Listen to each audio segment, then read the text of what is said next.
朋友们，大家好！你现在看到了这两台相机，就是今天的主角，Nikon FA。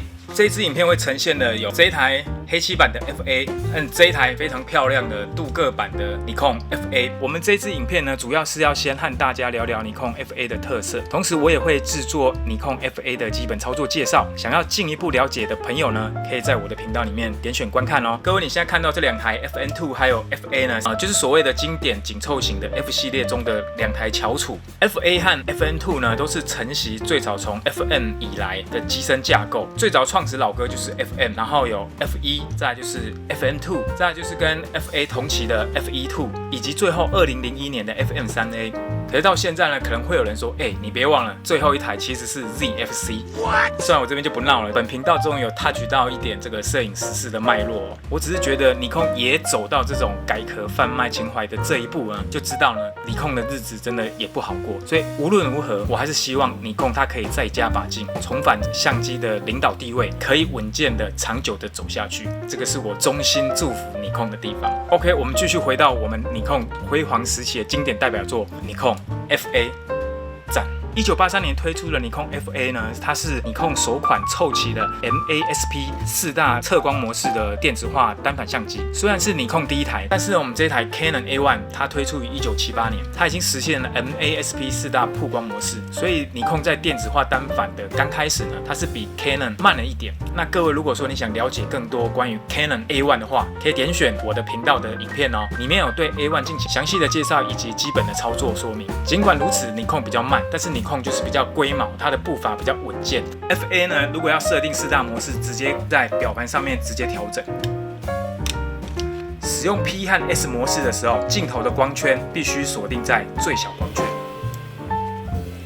操作简明又方便，是一台紧凑又全能的 MF 单反。不过呢，真正让 FA 声名大噪的是它的 AMP 矩阵测光系统。因为 FA 呢，它是世界上第一台具备矩阵测光的相机，这一点呢是 FA 最具历史意义的部分。FA 的矩阵测光呢，一共将画面分成5区，透过 Nikon AMP 微处理器把各区独立测光的数值，经过高科技的加减乘除演算，然后算出最终曝光 EV 值。它可以有效的避免背光，或者是画面有这种极端的高光啊，或者极端的阴暗的这些干扰所造成的错误曝光。据说呢，这个计算的程序呢是Nikon它对将近10万张照片进行视觉评估后所编写的。不过真的不知道真的假的，因为10万张真的蛮多的。但尽管如此呢，我这边特别要强调，就是说它的使用还是有限制的。FA 的矩阵测光它不支援手动曝光模式。当我们使用 M 模式的时候 ，FA 它会自动采取中央重点测光。当然了，我们也可以在自动曝光模式下，透过手动选择器，它的选择器在这个地方自行选择我们要使用，看是我们要使用 FA 的精华矩阵测光，还是老传统的中央重点测光。但这里不要跟后来的 3D 彩色矩阵测光搞混哦，这是不同世代的技术，支援的机身跟镜头也不同，所以不要搞混哦。还有一个值得一提的就是 FA 它有个瞬时光圈测光的技术。当我们 FA 选用快门先决模式或者是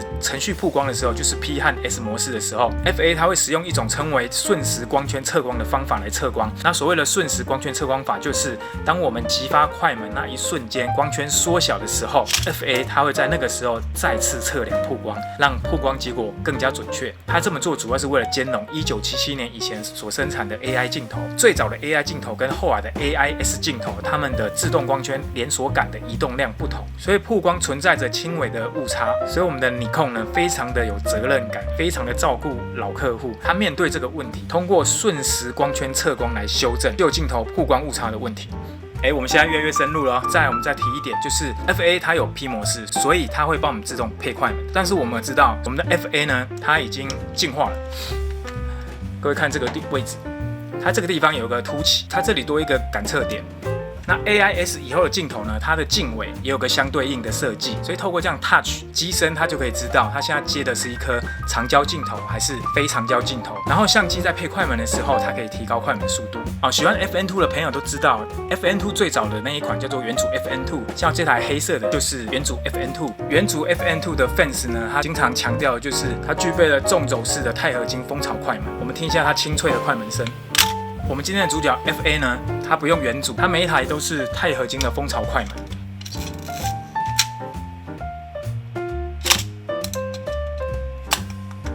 FA FA 呢，它是电子化单反，它的快门组是电子控制的，所以它一定要安装电池，它才可以让每一段快门都使用。但我们 FA 呢，它是硬底子，就算没有电池呢，它还是可以硬干。它保留2个纯机械的快门档位，它特别写起来叫 M250。M 呢就是机械的意思，只要有一档 M250就非常好用。除了 M250之外，它还有一档的 B 快门，这2档机械快门是独立出来的。这个锁定钮呢，就是为了区分这2档机械快门跟所有的后面这几档的电子快门。比如说我现在在1秒，这个1秒是电子延时1秒，它为了避免我们不小心拨过去，所以它这边是转不过去的，必须按这个解锁才可以进入我们的机械快门专区。我们在按机械快门的时候，它的快门钮会比较深一点。我现在调到电子快门的250分之1秒，它的快门钮就比较浅，就可以直接激发。这边简单扼要聊一下 FA 的镜头支援性，原则上只要是 F 卡口的带有手动光圈环的镜头。但如果说要完美的支援 AMP 矩阵测光以及它的自动曝光模式的话，就一定要使用 AIS 或者是 AF 镜头、AFD 镜都可以。AI 镜头就是 AI 没有 S 的这种镜头呢，它可以支援自动曝光模式哦。但是在测光上面还是建议选用中央重点测光。那这边快速教各位如何区分 AI Nikon 和 AIS Nikon。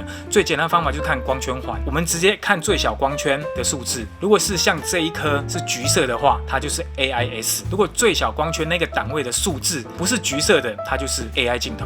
那如果说接上老镜呢，比如说我先前介绍大 F 的那个只有兔耳的镜头而没有 AI 的镜头，一样可以使用，但是它只支援手动曝光的 M 模式。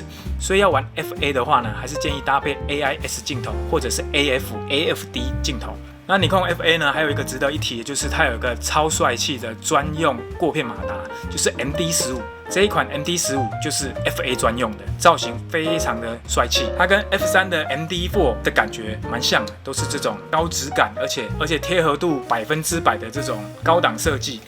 MD15 它的功能就是自动过片，最高速度可以达到每秒3.2张。马达里面的电池呢，可以直接帮 FA 供电，但这边还是要提醒一下，它可以自动过片，但是它没有办法自动退片，所以请不要存在着美丽的误会。要能够自动退片的，只有这一台 MD4 可以自动退片，我们只要这个1按过去，2推上去，快速旋转。MD15 你看它块头就比较小嘛，它只能自动过片，拍一张帮我们卷一张，它没有办法自动退片。看到这个不要以为按上去就会自动收底片，没有，这个东西按上去只是帮我们按退片钮而已，就跟这个 MD12 一样，这个东西推上去它只是这一根而已，那一根呢只是帮我们推这个退片钮而已，所以推完之后呢，还是要手动卷底片。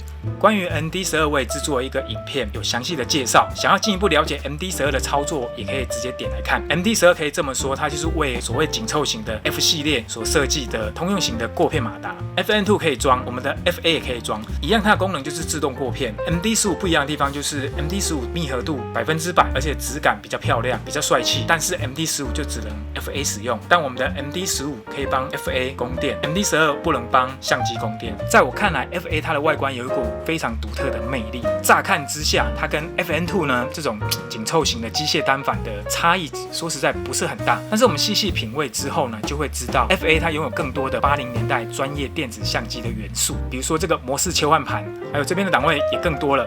然后采光窗以及这个体型呢，又更大更厚，就是为了容纳更多的电子科技。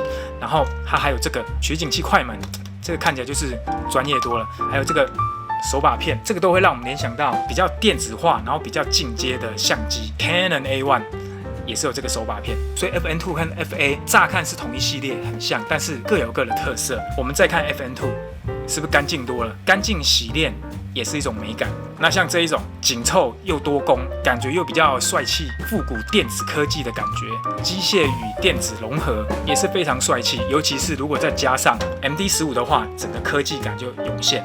那 FA 的上盖线条跟 FN2 相比一下，相较之下 FN2 呢，它的边缘还是比较棱角角的感觉。FA 呢是比较圆润，而且它有个大方头，这一点跟 F3 非常相似，比较圆润的上盖线条以及大方头，所以我觉得 FA 呢很有小 F3 的感觉。当然这只是看起来，实际上使用起来 F3 跟 FA 呢是很不一样的，一定要亲自玩过这两台就知道，各有各的特色，然后两台都很想要。哦，不对，是全部这几台都会很想要。那这个鸡腿呢，一样每一根都会很想买来玩。FA 的常规款有这种镀铬银机跟这个黑漆版，那我个人觉得还有看过的一些中古的 FA 的银机呢，它的涂层非常容易刮花或者是变脏，所以现在如果要找到银机然后很漂亮的，真的不多，而且那反而黑漆版的比较抗老化，就算有点漏瞳，我们都会觉得蛮帅气的，就像我手上这一台元祖 FN2 一样。那尼康 FA 它也有出镀金版的，它是当年获得相机大赏的纪念机型，限量2000台，那个是狂热收藏家的菜。好啦，今天就聊到这边。对于 FA 的操作有兴趣的朋友呢，可以点选频道的影片继续观看哦。祝大家拍照玩相机愉快哦，拜拜。